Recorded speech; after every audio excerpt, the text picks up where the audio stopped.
ये क्लास जो मैं आज आपकी ले रही हूँ, हर बच्चे के लिए जो भी ग्रुप 2 प्रिपेयर कर रहा है, अति अनिवार्य है, अति आवश्यक है। वेरी वेरी इंपॉर्टेंट क्लास है, क्योंकि जब तक आप ये क्लास अटेंड नहीं करोगे, जैसे कि आप बच्चे जानते ही हो कि जब तक मैं कंपनी लॉ की बेसिक क्लास नहीं लेती, आपको कंपनी लॉ आगे नहीं बढ़ाती हूँ। तो बेसिक्स स्ट्रांग करना इसलिए जरूरी है क्योंकि बीच बीच में जब भी कभी मैं आपको चैप्टर पढ़ाऊंगी, उसके बीच में बहुत सारे कंटेंट, बहुत सारे टॉपिक ऐसे आएंगे जो बेसिक क्लास से कवर हो जाते हैं। सो बीच बीच में जो एडवांस लेवल पे हम पढ़ते हैं, जब तक हम वो क्लियर नहीं कर लेंगे, हमारे बेसिक्स स्ट्रांग नहीं होंगे और हमारे कॉन्सेप्ट भी क्लियर नहीं होंगे। सबसे पहले मैं आपके सब्जेक्ट की अगर बात करूं तो आपका जो सब्जेक्ट है उसका पूरा नाम जानते हो क्या है? क्या नाम है? आप सभी बच्चे जानते हो? हाँ जी बच्चों, security laws and capital markets. Please ध्यान देना शब्दों पे, प्लीज शब्दों पे ध्यान देना। Securities laws and capital market. फिर दोबारा से बोलती हूँ, सिक्योरिटीज, रुकिए जरा, सिक्योरिटीज एंड दूसरा शब्द यूज हुआ है laws and capital markets, not a market. क्या वर्ड यूज किया? फिर से मैं पूरे सब्जेक्ट का नाम आपके सामने रखती हूं, securities laws and capital markets. यहां पे बहुवचन का प्रयोग हुआ। सबसे पहले सिक्योरिटी वर्ड खाली नहीं लिखा गया, सिक्योरिटीज लिखा गया, तो वो भी बहुवचन है। दूसरा शब्द आप इसमें देखो, दूसरा लॉज, इट मींस एक लॉ नहीं है, मल्टीपल लॉज है। और तीसरा बच्चों इसमें जो है आपका कैपिटल मार्केट्स वर्ड यूज किया गया, इसका मतलब एक मार्केट नहीं है। अगर हम सब्जेक्ट की बात करें, the entire subject is divided into 2 parts.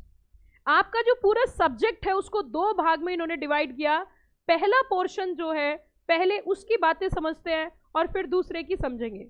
पहले पोर्शन में एक शब्द इन्होंने यूज किया भाई और बहनों, और इन्होंने कहा to provide a expert knowledge. Yes, इस शब्द पे जरूर फोकस करें, और वर्ड यूज किया क्या बच्चों? Expert knowledge. क्या बोला जरा एक बार बता दीजिए सभी बच्चे? Expert knowledge. It means the intention of ICSI is very clear कि आपको सिक्योरिटीज लॉज के अंदर वो एक्सपर्ट बनाना चाहती हैं। क्या बनाना चाहती हैं? एक्सपर्ट बनाना चाहती हैं इन द लेजिस्लेशंस। देखिए, legislations, rules, regulations, governing entities listed on stock exchange. It means यहां पर जो हम डिस्कशन करने वाले हैं, यहां जो हमारा पूरा का पूरा डिस्कशन होगा, मैं कह सकती हूँ वो लिस्टेड कंपनीज से कनेक्टेड होगा। यस और नो? जितनी भी लिस्टेड कंपनीज हैं, अगर एक लिस्टेड कंपनी को चलाना है तो उस लिस्टेड कंपनी के ऊपर ऐसे कौन कौन से लेजिस्लेशंस हैं, मींस ऐसे कौन कौन से एक्ट हैं जो अप्लाई होते हैं, ऐसे कौन कौन से रूल्स हैं जो लिस्टेड कंपनी के ऊपर लागू होते हैं, और ऐसे कौन कौन से रेगुलेशंस हैं जो लिस्टेड कंपनी को चलाने के लिए जरूरी हैं, जिनके बिना लिस्टेड कंपनी नहीं चल सकती। नाउ क्वेश्चन नंबर 1, मैम सबसे पहले आप हमें ये क्लियर करिए कि what do you mean by the listed company. अगर लिस्टेड कंपनी की बच्चों में आपके साथ बात करूं तो लिस्टेड कंपनी वो कंपनी होते हैं जिनकी सिक्योरिटीज स्टॉक एक्सचेंज के पास क्या है? लिस्टेड है। जिनकी सिक्योरिटी स्टॉक एक्सचेंज के पास क्या है? लिस्टेड है। अगर सिक्योरिटीज शब्द की मैं बात करूं, ये जो शब्द सिक्योरिटीज मैंने अपने मुंह से बोला, इस शब्द को भी डिफाइन किया गया, और इसको डिफाइन किया गया आपका एक एक्ट है जो आपकी स्क्रीन पे भी आपको नजर आ रहा होगा, जिसका नाम है SCRA। इसके अंदर सिक्योरिटीज शब्द को डिफाइन किया गया, और उसके अंदर एक सेक्शन 2 क्लॉज H है जिसके अंदर लिखा है शेयर, डिबेंचर, बॉन्ड्स एक्सेट्रा। एक बड़ी डेफिनेशन है। तो फिर दोबारा से वापस चलते हैं कि ऐसी एंटिटीज जो लिस्टेड है स्टॉक एक्सचेंज पे, उनके ऊपर लागू होने वाले नियम, कानून, रेगुलेशंस, लेजिस्लेशन, एक्ट्स कि आपको क्या बोलिए, ध्यान दीजिए, कि आपको एक्सपर्ट नॉलेज होनी चाहिए, क्योंकि आप उन कंपनीज में कंप्लायंस ऑफिसर अपॉइंट होंगे। क्योंकि आप उन कंपनीज में क्या अपॉइंट होंगे?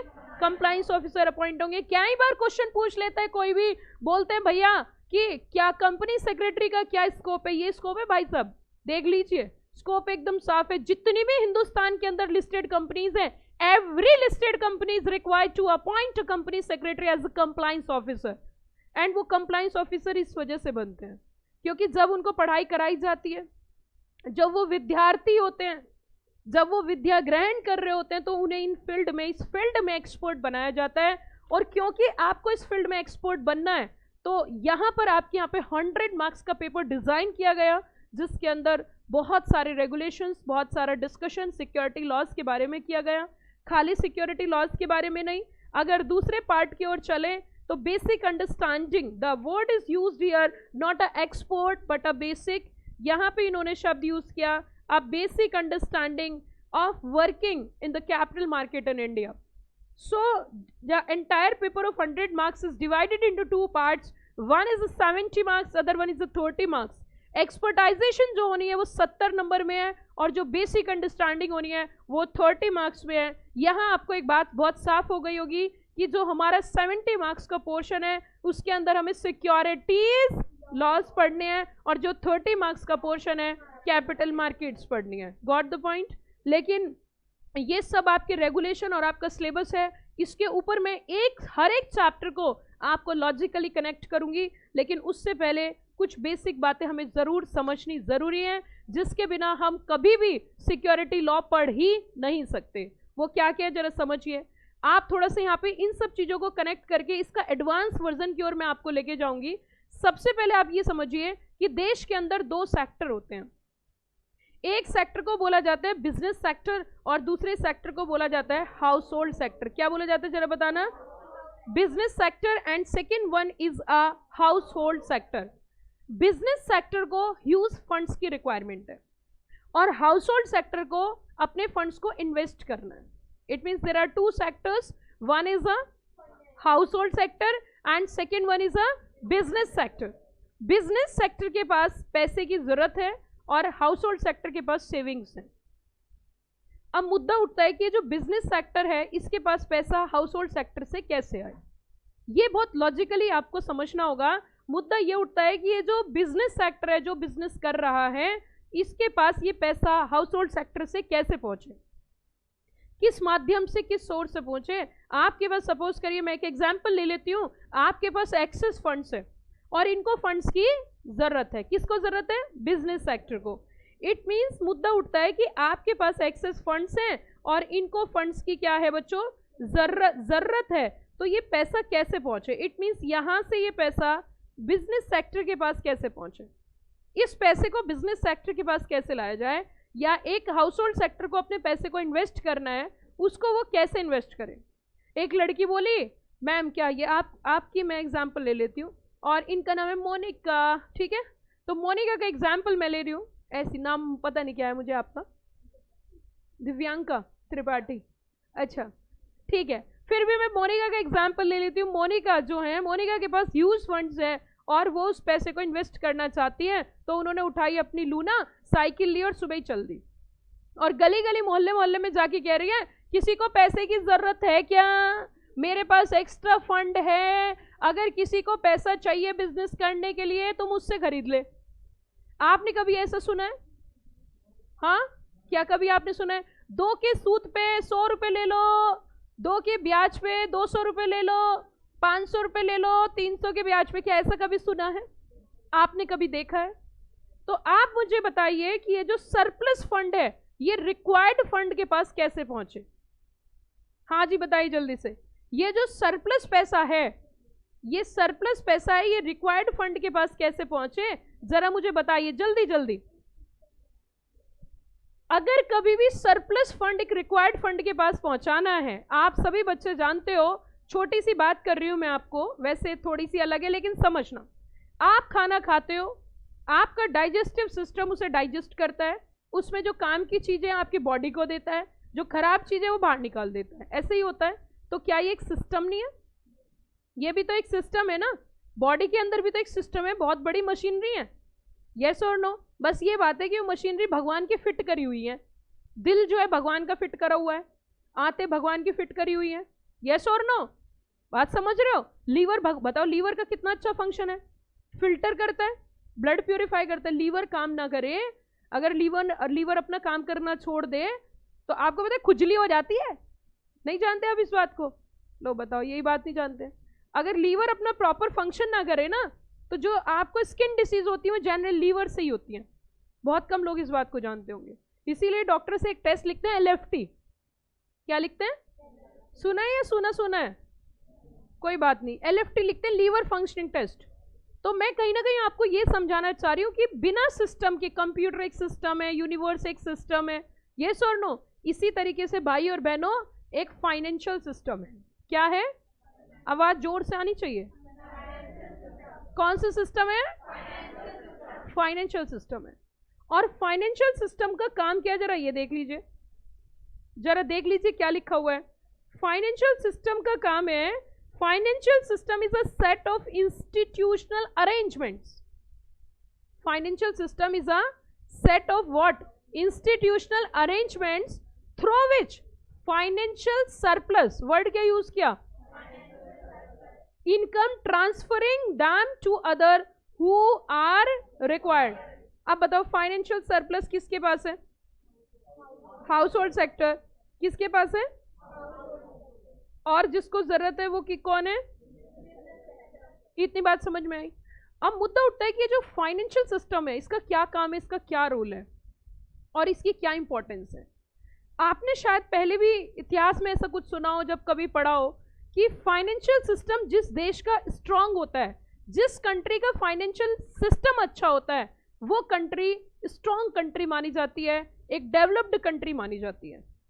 जिस कंट्री का फाइनेंशियल सिस्टम अच्छा नहीं है, उस कंट्री में प्रोग्रेस होना असंभव है, वो कभी डेवलप नहीं हो सकती। अच्छा, फाइनेंशियल सिस्टम स्ट्रांग कैसे होगा, ये भी मुद्दे की बात है। और सबसे बड़ी बात, फाइनेंशियल सिस्टम स्ट्रांग होने की वजह या स्ट्रांग करवाना कौन चाहता है, इसका फायदा किसको मिलेगा? जो देश चलाता है। क्योंकि देश का फाइनेंशियल सिस्टम स्ट्रांग होगा तो हमारे देश की इनकम बढ़ेगी, हमारे देश में बिजनेस बढ़ेगा, हमारे देश में इन्वेस्टर्स का इंटरेस्ट क्रिएट होगा, हमारे देश में इन्वेस्टर्स का कॉन्फिडेंस बढ़ेगा इन्वेस्टमेंट पे। येस और नो? इट मीन्स ये सारा काम जो करवाना चाहती है वो करवाना चाहती है हमारी सरकार, हमारी गवर्नमेंट। हमारी गवर्नमेंट चाहती है कि हमारे देश का फाइनेंशियल सिस्टम स्ट्रांग हो। और फाइनेंशियल सिस्टम जो चलता है देश का, उसके 3 पिलर होते हैं बच्चों। किसी भी कंट्री का फाइनेंशियल सिस्टम चलाने के लिए उसके 3 पिलर होते हैं। पहला पिलर होता है फाइनेंशियल मार्केट, दूसरा पिलर होता है फाइनेंशियल प्रोडक्ट, और तीसरा पिलर होता है फाइनेंशियल इंटरमीडियरीज। 3 पिलर के ऊपर फाइनेंशियल सिस्टम आपका टिका होता है, और ये तीनों पिलर अपने आप में अहम भूमिका निभाते हैं फाइनेंशियल सिस्टम को स्ट्रांग करने में। अब इसके आगे मैं जाने से पहले आपको कहीं और कनेक्ट करूंगी और आपके सब्जेक्ट से कनेक्ट करके लेके आऊंगी। एक्चुअली आप सभी बच्चे जानते होंगे, ये बात हमें बिल्कुल साफ हो गई कि हमें जो सब्जेक्ट पढ़ना है, हमें जो पढ़ाई करनी है, वो सिक्योरिटीज लॉस की करनी है। ये तो बात समझ में आ गया होगा। अब सिक्योरिटीज लॉस के अंदर कुछ तो ऐसे कानून आएंगे जो गवर्नमेंट ने बना रखे हैं, जो एक्ट हैं, जैसे कि SCRA एक्ट, जैसे कि डिपॉजिटरीज एक्ट, जैसे कि सेबी एक्ट। कुछ तो हम कानून पढ़ेंगे, लेजिस्लेशंस पढ़ेंगे, और कुछ हम रेगुलेशंस पढ़ेंगे। क्या बोला मैंने? कुछ तो हम लेजिस्लेशंस पढ़ेंगे, कुछ तो हम कानून पढ़ेंगे, और कुछ बच्चों हम पढ़ेंगे regulations. Are you got the point? लेकिन उस मुद्दे पे मैं अभी जा ही नहीं सकती जब तक आपके बेसिक स्ट्रांग ना कर दूं। अब सबसे बड़ी दिक्कत ये आ रही है कि आपके सामने मैं एक प्रॉब्लम रखती हूं और मुझे आप उसका सॉल्यूशन देना।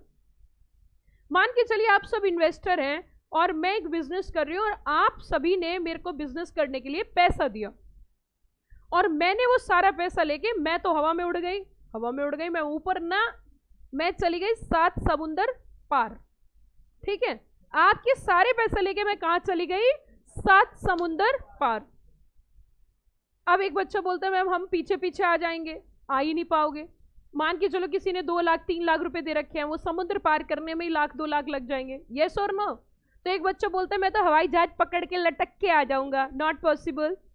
इट मीन्स मुद्दा उठता है कि मान के चलिए आपने अपनी मेहनत की कमाई में से अपना पैसा बिजनेस सेक्टर को दिया, और बिजनेस सेक्टर सारे पैसे को निगल गया, सारे पैसे को खा गया, गमन कर गया सारे पैसे को। आप मुझे बताइए, क्या वो जो लोग हैं जिन्होंने अपनी मेहनत की कमाई बिजनेस सेक्टर को दी, उनकी हाई पड़ेगी कि नहीं पड़ेगी? क्या भविष्य में वो दोबारा से पैसा देना चाहेंगे? क्या वो कभी भी इन्वेस्ट करने में बिलीव रखेंगे? क्या वो कभी भी किसी बिजनेस सेक्टर को देंगे पैसा? एक बंदे ने पूरी की पूरी तालाब को गंदा कर दिया। ना तो वो खुद पैसा देंगे और ना ही किसी को देना देंगे। भैया पैसे को गड्ढा खोद के दबा देना, उतने के उतने रहेंगे, लेकिन किसी बिजनेस सेक्टर को पैसा। क्या ये जो बिजनेस कर रहे हैं, ये बिजनेस कर रहे हैं, इनको पता क्या फीलिंग आई है? इनको फीलिंग आई आपने पैसा दिया, मेरी पॉकेट में पैसा आया और मैं उड़ गई। तो क्या मेरे गले में फंदा होना चाहिए, नहीं होना चाहिए? या मेरे जैसे जो लोग बिजनेस कर रहे हैं और लोगों से पैसे इकट्ठे कर रहे हैं, उनके गले में फंदा होना चाहिए, नहीं होना चाहिए? क्या उनको रेगुलेट करना चाहिए, नहीं करना चाहिए? क्या उनके ऊपर कोई नियम लागू होने चाहिए, नहीं होने चाहिए? Answer is yes. अब मुद्दा उठता है कि जो नियम है, जो कानून है, जो रेगुलेशंस हैं, इसकी जिम्मेदारी किसे सौंपी जाए, जो कि डीपली एनालाइज कर सके और इस मार्केट को, जो ये मार्केट है फाइनेंशियल मार्केट, इसको रेगुलेट कर सके, इसको कंट्रोल कर सके। स्पेशलाइजेशन किसका हो, ये दिमाग में चल रहा है सेंट्रल गवर्नमेंट के। और सेंट्रल गवर्नमेंट के दिमाग में एक आइडिया आया। उन्होंने कहा भैया जो इन्वेस्टर हैं, अब मेरी बात सुनना, मजा आए तो वाह वाह जरूर करना। ये जो इन्वेस्टर हैं, इनके इंटरेस्ट को प्रोटेक्ट करना है। क्या करना है? इनके इंटरेस्ट को, इनके इंटरेस्ट को प्रोटेक्ट करना है। जितने भी इंटरमीडियरीज काम कर रहे हैं उनको रेगुलेट करना है, इस मार्केट को प्रमोट और डेवलप करना है। ये सारी जिम्मेदारी देने के लिए सेंट्रल गवर्नमेंट में एक आइडिया आया दिमाग में, और एक आइडिया जो बदल दे आपके। और दिमाग में जब आइडिया आया तो उन्होंने कहा सुन साहिबा सुन, सुन साहिबा सुन, जी हाँ सुन साहिबा सुन। और उन्होंने बुलाया किसको? सेबी को। किसको बुलाया? सेबी। सेबी की फुल फॉर्म है बच्चों securities exchange board of India. CG ने कहा सेबी कि हाँ, कि तुझे एक जिम्मेदारी दी जाएगी। कि क्या जिम्मेदारी दी जाएगी? कि तुझे प्रोटेक्ट करना है इन्वेस्टर्स को, एजुकेट करना है। किसको? इन्वेस्टर्स को। जागो ग्राहक, जागो ग्राहक जागो, है ना। उसी के साथ जो इंटरमीडियरीज हैं, जितने भी इंटरमीडियरीज काम कर रहे हैं, उनको तमीज सिखानी है। उनको तमीज सिखानी है। कि तमीज सिखानी है, तमीज कैसे? कि अगर इस मार्केट में काम करेंगे भाई और बहनों, तो तमीज से काम करेंगे, नियम से काम करेंगे, और अगर काम नहीं करना तो बाहर जाओ। तो तमीज सिखाने की भी जिम्मेदारी किसको दी? उसी के साथ साथ आगे बोला कि ये जो लोग पैसे इकट्ठे कर रहे हैं, बिजनेस सेक्टर, ये जो कंपनीज है जो फंड रेज कर रही है, इनको औकात में रहना है। और पैसे इकट्ठा करेंगी तो नियम फॉलो करेंगी, पैसा वापस करेंगी, नियम फॉलो करेंगी, पैसे को इन्वेस्ट करेंगी, नियम फॉलो करेंगी। अब क्या एक नियम से काम चल सकता है? सेबी कहने लगी आपने मुझे इतनी बड़ी जिम्मेदारी तो दे दी है, आपने मुझे इतनी बड़ी जिम्मेदारी दी, ना मेरे पास कोई अस्त्र है और ना मेरे पास कोई शस्त्र है। ये बात किसने बोली? सेबी ने। अब सेंट्रल गवर्नमेंट ने कहा तू चिंता मत कर साहिबा, मैं तुझे अस्त्र भी दूंगा और मैं तुझे। अस्त्र means what? SEBI having a power, SEBI having a power to make their own regulations. मैंने क्या वर्ड बोला? SEBI having a power to make their own regulations. And शस्त्र मीन्स अगर कोई फॉलो ना करे आग लगा दूंगा। मतलब SEBI having a power to impose penalties, and suppose anybody is contradict the provision of SEBI regulations, SEBI having a power to put behind the bars। चल चल चल, अब तो जेल में जाना पड़ेगा, जेल की रोटी और जेल का पानी। ये डर होना चाहिए ये लोगों के अंदर। जब तक बिजनेसमैन जो कंपनी को चला रहे हैं, उनके मन में भय नहीं होगा, उनके मन में डर नहीं होगा कि तुम्हारे साथ कुछ ऐसा भी हो सकता है, तुम्हारे साथ कुछ ऐसा भी हो सकता है, तुम्हें उठा के जेल में डाला जा सकता है, तुम्हारे ऊपर पेनल्टी लग सकती है, तुम्हें जिंदगी भर के लिए मार्केट से उठा के बाहर फेंका जा सकता है। भाई साहब, जब आप जानते हो ना, आपने कहावत सुनी हो कि लातों के भूत बातों से नहीं मानते।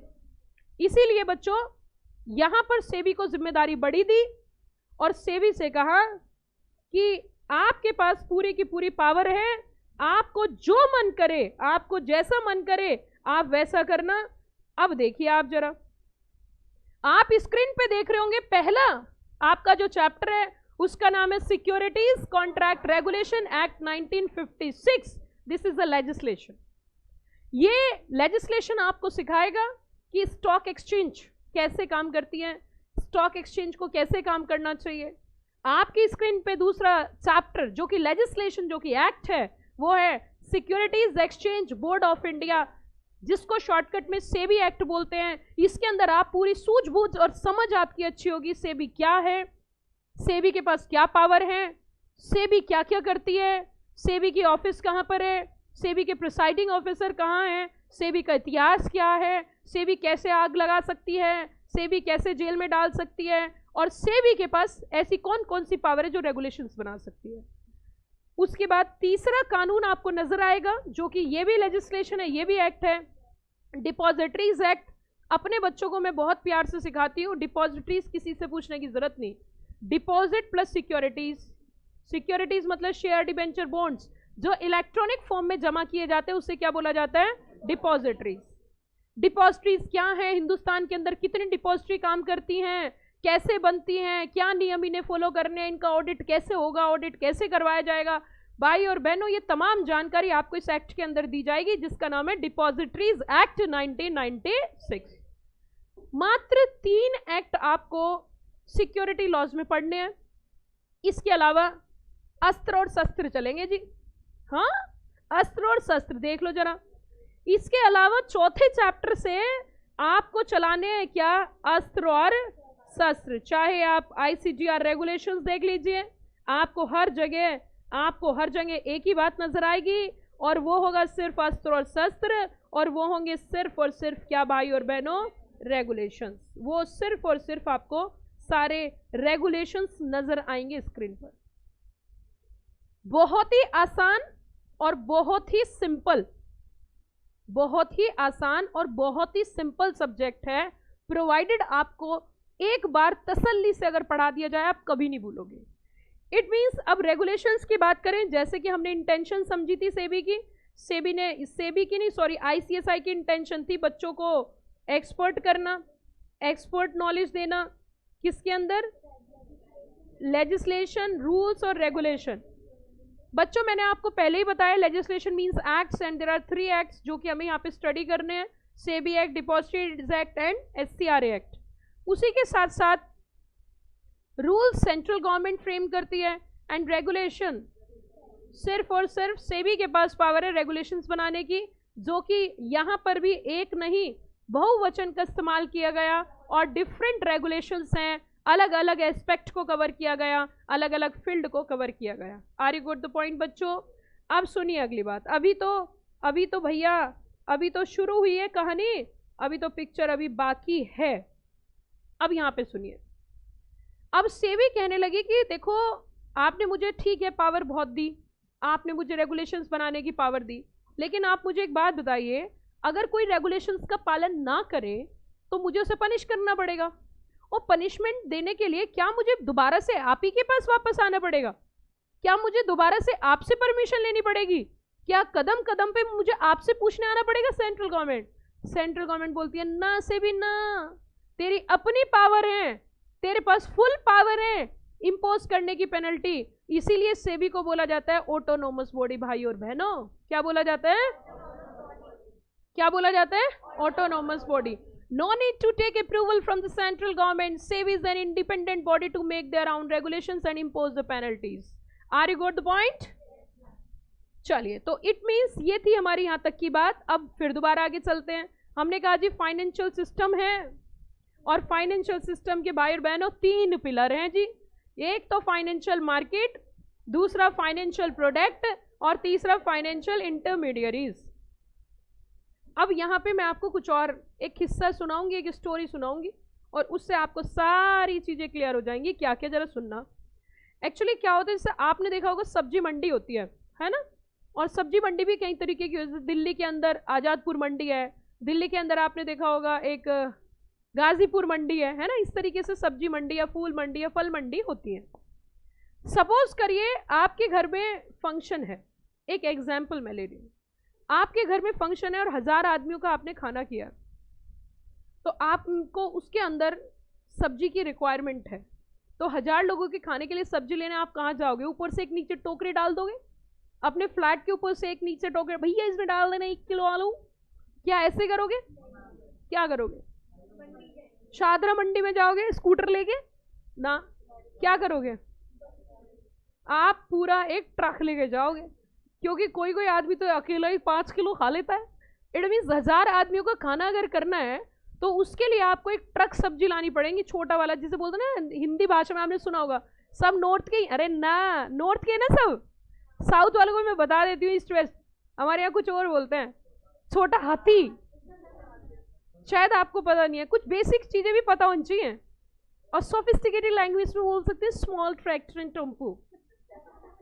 एंड थोड़ा अच्छे से पूछना है तो बोलता है छोटा हाथी, कोई कोई तो ये भी बोलता है ना। एक्चुअली हमारे देश के अंदर अलग अलग भाषा का प्रयोग किया जाता है, प्रोवाइडेड आप किस जगह से हो उतना ही वजन आ जाता है ना, उतना ही शब्द भी वजन आ जाता है। आप इधर चले जाइए, किधर? इधर चले जाइए, नॉर्थ कैंपस से थोड़ा आगे की ओर, हरियाणा की ओर, रजफगढ़ की ओर चले जाइए, फिर देखिए ऐसे लगे बात नहीं कर रहे, थप्पड़ मार रहे हैं, है ना। तो इसलिए सोफिस्टिकेटेड मैनर में उससे बोलते हैं क्या? Small tempo. और थोड़ा सा अच्छे से अगर आपको समझ, छोटा हाथी, कोई कोई तो हाथी बोलते हैं, और कोई कोई हाथी को भी बड़ा थी कर देता है, तो बोलता है छोटा हाथी, है ना। तो इट मीन्स आप जो भी समझे उसको लेकर आपको कहाँ जाना पड़ेगा? सब्जी मंडी जाना पड़ेगा, और वहां से आपको सब्जियां कलेक्ट करनी पड़ेगी। क्यों? क्योंकि वहां पे आपकी जरूरत बड़ी है, आपकी खपत बड़ी है ना। इसी तरीके से अगर आपके यहाँ पे सिर्फ एक बुआ जी आई हैं अकेली, बच्चों को भी नहीं लाई और फूफा जी भी नहीं है, तो आप कैसे काम चला सकते हो? टोकरी नीचे और 2 आलू लेके काम चला सकते हो, है ना। या फिर पड़ोसी से मांग के भी काम चला सकते हो। अकेली बुआ जी, अगर साथ में होते फूफा जी तो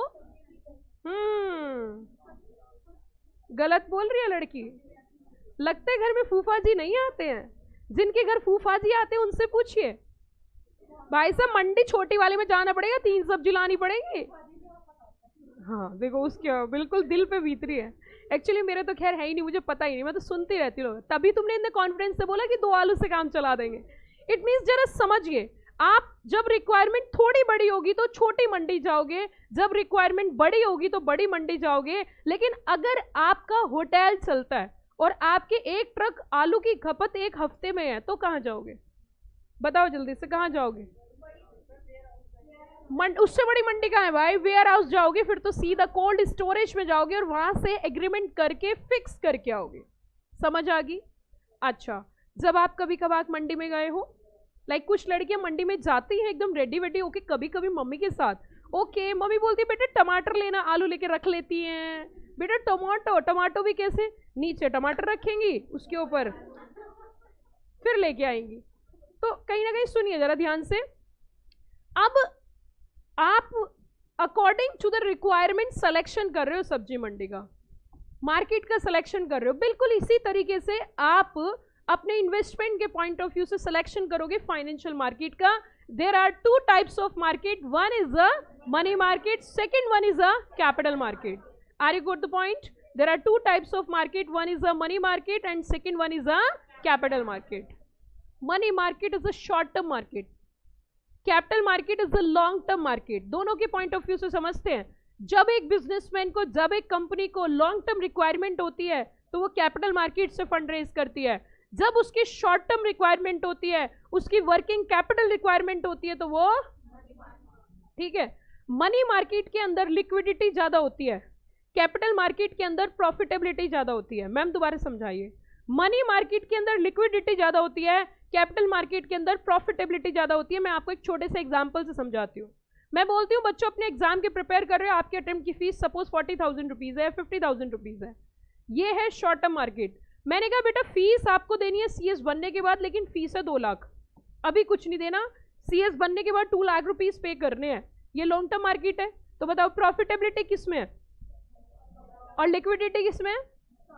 इट मीन्स जो 40,000 लिए जा रहे हैं वो लिक्विडिटी है, और जो 2 लाख आफ्टर सीएस लिए जा रहे हैं वो प्रॉफिटेबिलिटी है। तो लॉन्ग टर्म मार्केट में क्या होती है और शॉर्ट टर्म मार्केट में, गॉट द पॉइंट? ओके, अब जब ये तो हमें समझ में आ गया कि मार्केट डिसाइड की जाएगी on the choice of investor and decide की जाएगी कंपनी का ऑब्जेक्टिव क्या है। अगला मुद्दा फाइनेंशियल प्रोडक्ट। जिस तरीके से आप मार्केट में जाके जब सब्जियां खरीदते हो तो सब्जी में अलग अलग तरीके की सब्जी का सिलेक्शन करते हो, आलू मटर टिंडा गोभी टमाटर हरी मिर्च हरा धनिया ऐसे करके। तो इसी तरीके से आप फाइनेंशियल प्रोडक्ट भी अलग अलग तरीके के होते हैं, जैसे कि शेयर्स होते हैं, शेयर्स में भी इक्विटी शेयर प्रेफरेंस शेयर्स, और इक्विटी शेयर्स में भी equity share with equal right and equity share with differential voting rights. जैसे कि लौकी आपने देखा होगा, एक लौकी लंबे वाला होता है गोल वाला होता है, तो दोनों लौकी ना, ऐसी equity share with equal rights and equity share with differential voting rights preference shares होते हैं। और उसी के साथ विदेशी चाहिए देशी चाहिए, कौन सा प्रोडक्ट चाहिए, विदेशी चाहिए तो एडीआर जीडीआर, और उसी के साथ साथ आपने सुना होगा ना ADR GDR American depository receipt. नहीं मैम अगर सुनते तो आपकी क्लास में क्यों आते हैं, तो मैं बताऊंगी आपको। एडीआर जीडीआर एफसीसीबीज, हाँ विदेशी विदेशी विदेशी प्रोडक्ट है। Foreign currency convertible bonds, foreign currency exchangeable bonds, bonds भी कई तरीके के, डीप डिस्काउंट बॉन्ड, मैंने क्या बोला, डीप डिस्काउंट बॉन्ड इशू किया 70 का मिलेंगे 100 रुपए, 30 रुपए का फायदा 20 साल बाद। Deep discount bond, government bonds, है ना, इस तरीके के अलग अलग आपको बॉन्ड्स नजर आएंगे। फाइनेंशियल प्रोडक्ट, अब अगले मुद्दे पे बढ़ते हैं, फाइनेंशियल इंटरमीडियरीज। किस पे बढ़ते हैं? फाइनेंशियल इंटरमीडियरीज जो है वो भी कई तरीके की होती हैं। फाइनेंशियल इंटरमीडियरीज मार्केट दो तरीके की होती है एक्चुअली। जो कैपिटल मार्केट है इसको भी फर्दर डिवाइड किया गया, इसको फर्दर ऐसे डिवाइड किया, one is a securities market and other one is a other types of borrowings. तो जो हमारी सिक्योरिटीज मार्केट है, कौन सी मार्केट है? Securities market is divided into two parts, one is a primary and second one is a secondary. एक होती है primary market और दूसरी होती है भाई और बहनों सेकेंडरी मार्केट। जो प्राइमरी मार्केट होती है उसमें कंपनी डायरेक्टली फंड रेज करती है पब्लिक से, और वहां पर इन्वॉल्वमेंट होता है पब्लिक का और कंपनी का, तो वहां पर इंटरमीडियरीज अलग जरूरत पड़ती है। जैसे कि वहां पे इशू को मैनेज करने के लिए manager to issue, merchant banker, मैं ऐसी नाम बोल रही हूँ, अभी घबराना नहीं, ये सब मेरे को पढ़ाने हैं। मर्चेंट बैंकर है, रजिस्ट्रार ट्रांसफर एजेंट है, इन सब की जरूरत पड़ती है। तो इट मीन्स इंटरमीडियरीज भी जैसी हमें जरूरत होगी उसके हिसाब से सिलेक्शन होगा। अगर कंपनी पहली बार मार्केट से फंड रेज करती है, मार्केट से पैसा इकट्ठा करती है, तो उसे बोलते हैं आईपीओ। क्या बोलते हैं? बोले तो इनिशियल पब्लिक ऑफर, और फिर सब्सिक्वेंट करती है तो फर्दर पब्लिक ऑफर। क्या बोला मैंने? फर्दर, ठीक है। तो इट मीन्स अगर कंपनी प्राइमरी मार्केट की बात कर रहे हैं तो वहां पे जो इंटरमीडियरीज है वो प्राइमरी होंगे, और अगर सेकेंडरी की बात कर रहे हैं तो सेकेंडरी इंटरमीडियरीज होंगे। कैसे? मैं एग्जांपल देती हूँ। प्राइमरी मार्केट में जैसे मैंने आपको एग्जांपल दिया, सेकेंडरी मार्केट में कौन कौन होते हैं? एक होती है स्टॉक एक्सचेंज और होते हैं इन्वेस्टर। कंपनी का वहां पे कोई रोल नहीं होता, तो वहां पे आप सुनोगे, जैसे आपने सुना हो स्टॉक ब्रोकर, सुना है? स्टॉक ब्रोकर, डीपी, डिपॉजिटरीज, है ना, सब ब्रोकर्स, उन सब की जरूरत पड़ती है हमें कहाँ पे? सेकेंडरी मार्केट में। तो बच्चों ये जो फाइनेंशियल इंटरमीडियरीज की मैंने आपको बात करी, आपके साथ चर्चा करी, और मैंने जो आपके साथ ये सारी बात करी, ये आपकी इंस्टीट्यूट ने इस भाग में दे रखा है। सॉरी गलत लिख दिया मैंने, चलते हैं ऊपर, और इस वाले पोर्शन में दे रखा है जो कि आपका कितने मार्क्स का है बच्चों? 30 मार्क्स का जो आपका पोर्शन है, यहां पर आपका ये सिलेबस दे रखा है। 30 मार्क्स में इंटरमीडियरीज के बारे में डिस्कशन दिया है, सिक्योरिटीज मार्केट इंटरमीडियरीज, और कुछ कैपिटल मार्केट की अंडरस्टैंडिंग दी है। जैसे कि मैं आपको एग्जांपल देके बताती हूँ, कुछ लोग ऐसे होते हैं जिनकी खून में ही बसा हुआ है फ्रॉड करना, बिना फ्रॉड करे उनको सांस नहीं आती, सांसें ही उसे फ्रॉड करके मिलती है। उन लोगों का इंतजाम किया गया है कैपिटल मार्केट में, और जैसे कि आपने देखा बहुत सारे हथियार का प्रयोग करेंगे यहाँ पे स्टॉक मार्केट में। और स्टॉक मार्केट में जैसे कि मैं आपको एक छोटा सा एग्जांपल देती हूँ, इनसाइडर ट्रेडिंग होती है। क्या होती है?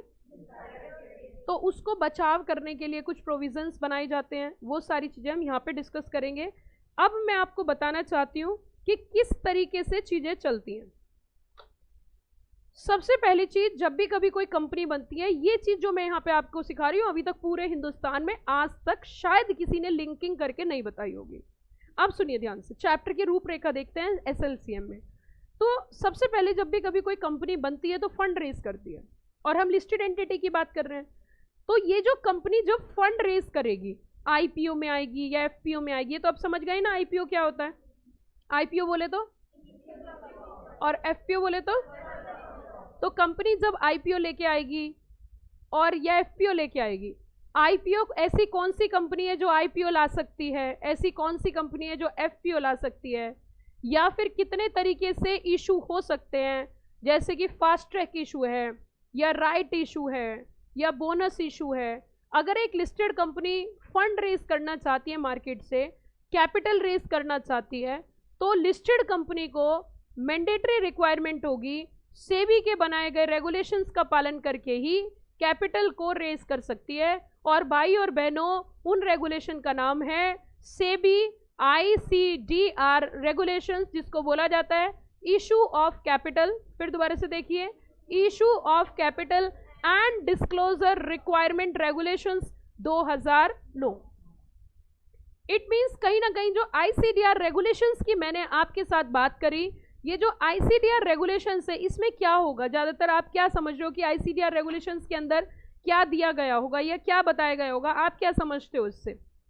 ICDR शॉर्टकट में प्यार से बोला जाता है, प्यार से बोलते हैं ICDR। वैसे आप क्या समझते होंगे कि जब भी कभी कोई कंपनी कैपिटल इशू करेगी, क्या इशू करेगी बच्चों?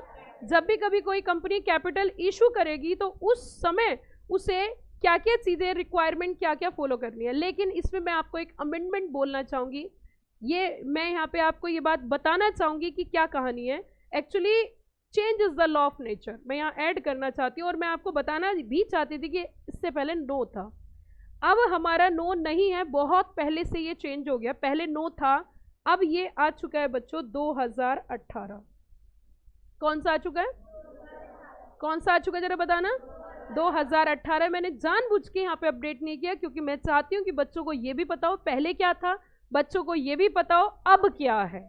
तो आज की डेट की अगर हम बात करें, अब से पहले 2018 में ये चेंज हो गया, तो काफी टाइम से मैं 2018 ही पढ़ाती आ रही हूँ। तो ICDR जो है वो 2018, जिसके अंदर ये बताया जाएगा किस तरीके से आप कैपिटल कंपनी रेज करेगी, ऐसी कौन सी कंपनी है जो इशू लेकर आ सकती हैं, ऐसी कौन सी कंपनी है जो इशू लेकर आ ही नहीं सकती। ये तमाम जानकारी जो प्रमोटर होगा उसकी कुछ लिस्टिंग, उसके शेयर्स इलेक्ट्रॉनिक फॉर्म में रहेंगे, ऐसी तमाम जानकारी हम इस चैप्टर के अंदर पढ़ेंगे। It means as a company secretary जब भी कभी कोई कंपनी फंड रेज करेगी, अपनी शेयर्स की लिस्टिंग कराएगी, तो it is the mandatory duty on the part of the company secretary as compliance officer to follow the SEBI regulations ICDR। Are you got the point everybody? कोई दिक्कत यहाँ पे? आगे चले। अब सुनो, अब जब कंपनी ने फंड रेज कर लिया तो हमें समझ में आ गया फंड रेज करते हुए हमें कौन से रेगुलेशंस फॉलो करने हैं। ICDR रेगुलेशंस की आपको एक अच्छी नॉलेज होनी चाहिए, आपकी एक अच्छी पकड़ होनी चाहिए। अब उसके आगे चलते हैं। जब एक कंपनी मार्केट से पैसा उठा लेगी, पब्लिक से पैसा उठा लेगी, तो उस समय घपला होने के चांसेस ज्यादा हैं या घपला होने के चांसेस कम है? मुझे जरा इतना बता दो। हाँ जी, घपला होने के चांसेस ज्यादा हैं या घपला होने के चांसेस कम है? जरा बता दो एक बार, ज्यादा या कम? कितने बच्चे कहते हैं ज्यादा? लाइव वाले बच्चे भी कुछ बोलो। हाँ जी, लाइव स्टूडेंट्स।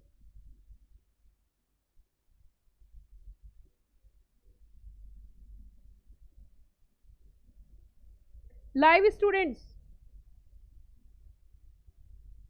ज्यादा हैं।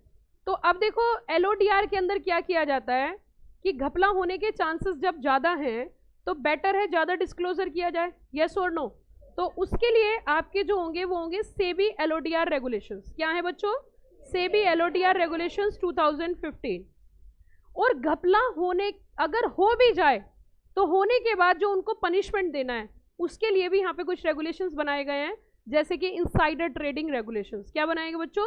Insider trading regulations. तो ऐसे करके हम इसमें मल्टीपल चैप्टर्स की स्टडी करेंगे और आपके अटेम्प्ट की जो अमेंडमेंट्स हैं वो भी सारी की सारी, जैसे मैंने यहाँ पे कट करके, मैंने जानबूझ के, आप अपडेटेड बुक देखोगे उसमें भी यही लिख रखा है, क्लास में कट करके मैं सारी चीजें क्लियर करते हुए आपके साथ आगे बढ़ूंगी। और अभी तक क्या था ये भी पढ़ेंगे, अब क्या हो चुका है ये भी पढ़ेंगे, आपके अटेम्प्ट के लिए क्या हो चुका है हम ये भी पढ़ेंगे।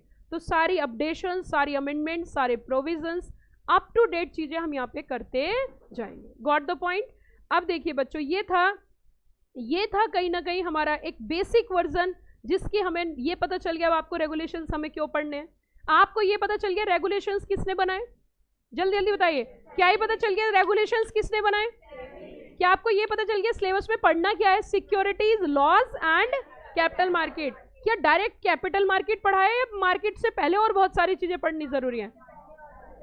क्योंकि जब तक वो सारी चीजें क्लियर नहीं होंगी आप आगे पढ़ाई नहीं कर सकते। Are you got the point? तो ये थी हमारी कुछ बेसिक बातें। वैसे तो हम हर चैप्टर में पहले बेसिक से ही कनेक्ट करके आगे बढ़ते हैं, चैप्टर का रूट मैप पढ़ते हैं, लेकिन ये बेसिक फंडामेंटल था छोटा सा, जो कि आपको करना बहुत जरूरी था। अब चलते हैं हम थोड़ा सा आगे।